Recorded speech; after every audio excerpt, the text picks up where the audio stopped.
में आता है भोली सी स्माइल वाला ये शख्स जो अंतरिक्ष में रॉकेट भेजने वाली मशहूर कंपनी का मालिक है। इसी की एक और कंपनी दुनिया की सबसे शानदार इलेक्ट्रिक कार बनाने के लिए भी जानी जाती है। ये आदमी बड़े बड़े शहरों के नीचे 3D टनल्स बनाने वाली कंपनी भी चलाता है और यही है जो इंसानी दिमाग को मशीन से जोड़ने वाली टेक्नोलॉजी तैयार कर रहा है। जी हाँ, ये फ्यूचरिस्टिक हैं और बैरियर फ्री थिंकर हैं। दुनिया का सबसे अमीर शख्स कहलाने की रेस में बाजी मार लेने वाला ये आदमी है एलॉन मस्क।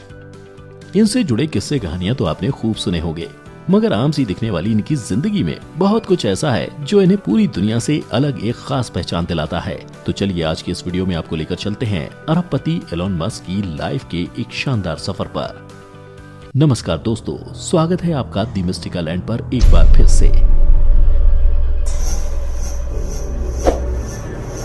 दोस्तों, एलॉन मस्क को सदी का सबसे क्रांतिकारी आदमी कहा जाए तो शायद कुछ गलत नहीं होगा। इनके काम करने का तरीका और सोचने का तरीका सबसे अलग है। इनका मानना है कि प्रॉब्लम वास्तव में एक प्रॉब्लम नहीं है, बल्कि सॉल्यूशन ढूंढना सबसे बड़ी प्रॉब्लम है। दुनिया कहती है failure is not an option, मगर ये कहते हैं फेल्योर इज द ऑप्शन। कोई अगर कहे कि ये नहीं हो सकता तो वो इन्हें बर्दाश्त नहीं। इनका कहना है कि होगा, जरूर होगा। गोल नहीं बदलेगा, बस उसे अचीव करने की टेक्निक्स बदल सकती हैं।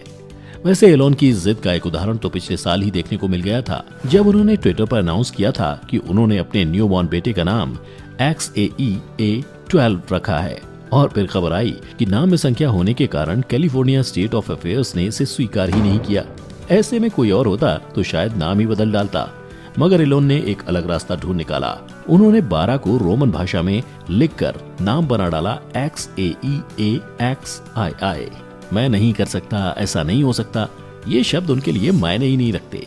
लोगों ने कहा कि इंटरनेट बैंकिंग तुम्हारे बस का नहीं है, उन्होंने पेपल बना दी।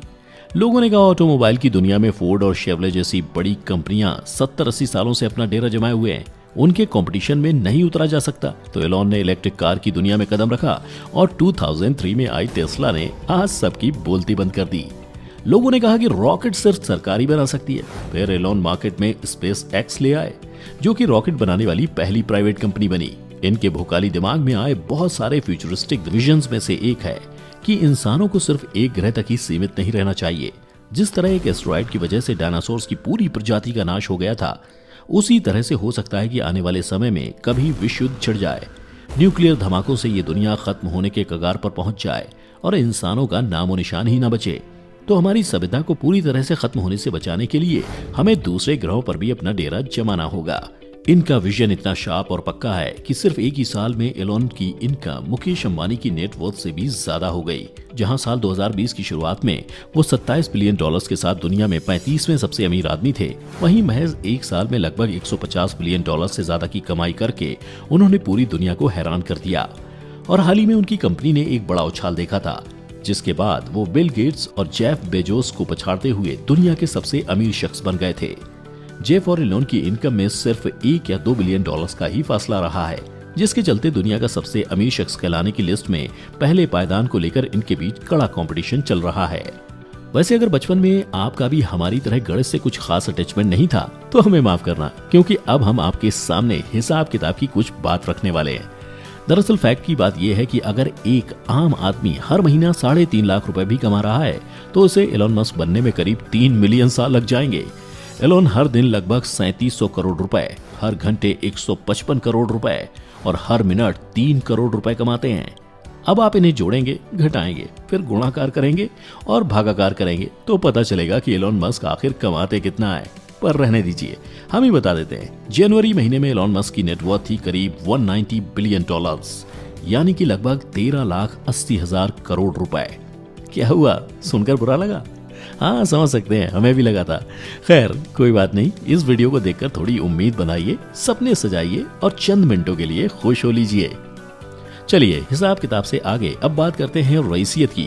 तो ये तो हम सभी जान गए हैं कि एलॉन के पास बहुत सारा पैसा है, मगर ये भी सवाल बनता है कि जिस इंसान के पास इतनी दौलत हो वो क्या कुछ नहीं कर सकता, अपने पैसों के दम पर एक आलीशान जिंदगी जी सकता है।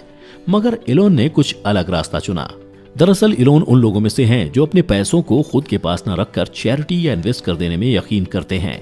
साल 2012 में वो द गिविंग प्लेज नाम की एक संस्था से भी जुड़े थे। ये संस्था लोगों को अपनी कमाई का ज्यादातर हिस्सा सोशल कॉज के लिए देने के लिए प्रेरित करती है।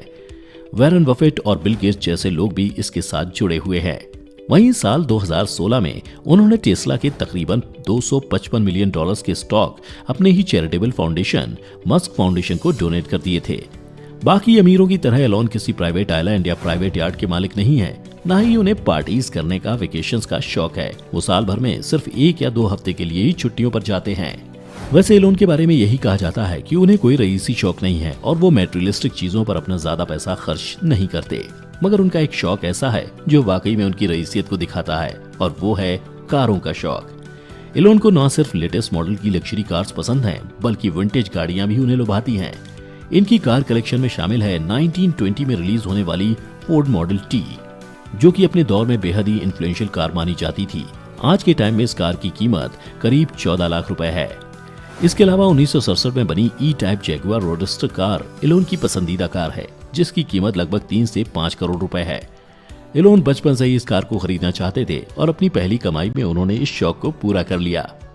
लग्जरी कारों के अलावा एलोन के पास कुछ एवरीडे कार्स भी हुआ करती थीं, जिनमें BMW M5 sports car, Audi Q7 और Porsche 911 जैसी कुछ कारें शामिल हैं। मगर साल 2013 में एक ऑक्शन के दौरान एलोन ने 1976 मॉडल की लोटस स्पिरिट सबमरीन कार को लगभग 6.5 करोड़ में खरीदा था। बता दें कि 1977 में आई film James Bond the spy who loved me के एक सीन में इसी कार का इस्तेमाल किया गया था। मूवी में ये स्पोर्ट कार पानी में जाते ही एक सबमरीन में कन्वर्ट हो जाती है। एलोन का कहना है कि इस कार को खरीदने के बाद उन्होंने अपनी बाकी सभी कारों को बेच दिया है और अब उनके पास मॉडल टी और जैगुआर को छोड़कर कोई भी गैसोलीन पावर्ड कार नहीं है। हालांकि एलोन सबसे ज्यादा अपनी खुद की कार टेस्ला को ड्राइव करना ही पसंद करते हैं। उनके पास टेस्ला का एक यूनिक साइबर ट्रक भी है। कारों के अलावा एलोन के पास अगर कोई सबसे महंगी चीज है तो वो है उनके प्राइवेट जेट्स। मस्क के पास 2 gulf stream private jets G550 and G650 हैं, जिनकी कीमत लगभग 470 करोड़ रुपए है। 17 से 20 पैसेंजर्स की कैपेसिटी वाले इन जेट्स का इस्तेमाल वो एक फैक्ट्री से दूसरी फैक्ट्री में जाने के लिए करते हैं। कभी कभी तो वो इन्हीं जेट्स में सो भी जाते हैं। आपको ये जानकर हैरानी होगी कि एलोन के पास अपना कोई घर भी नहीं है। अपनी कंपनी को शुरू करने से पहले एलोन रियल एस्टेट का बिजनेस किया करते थे और उनके पास काफी सारी प्रॉपर्टीज भी थी, मगर मई 2020 में उन्होंने